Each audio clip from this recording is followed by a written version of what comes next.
প্রিয় ভিউয়ার্স, বিস্তারিত জানতে হলে ভিডিওটি না টেনে শেষ পর্যন্ত দেখতে থাকুন। অপু বিশ্বাস ও বুবলি এরপর শাকিব খানের নতুন শিকারী হলেন আরেক নায়িকা ইতিকা পাল। এর জন্য একের পর এক বেরিয়ে আসছে থলের বিড়াল। কে এই ইতিকা পাল, চলুন জেনে আসি।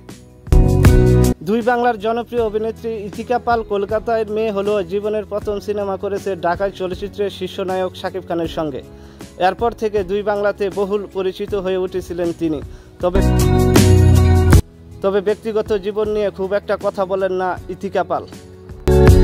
শুরুটা বাংলাদেশে হলেও এখন ঢালিউড দাপিয়ে কাজ করছেন তিনি। ছোট পর্দা থেকে পথ চলা শুরু হয়েছিল ইতিকার।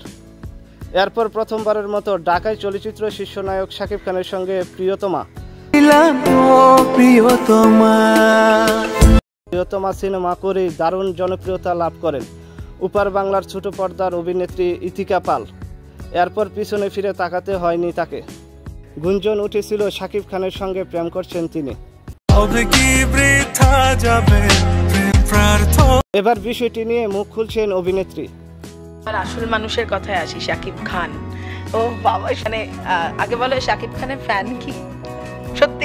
আসলে আমাকে নিয়ে কোনো গঠনমূলক আলোচনা শুনলে আমি সেটা নিয়ে ভাবি, কিন্তু এই ধরনের রটনায় কান দিয়ে মানসিক শান্তি প্রভাব ফেলতে দিলে কাজ করব কখন? এগুলো মিথ্যা, সে দুই সন্তানের বাবা, এগুলো শুধুই গুঞ্জন। somehow tried to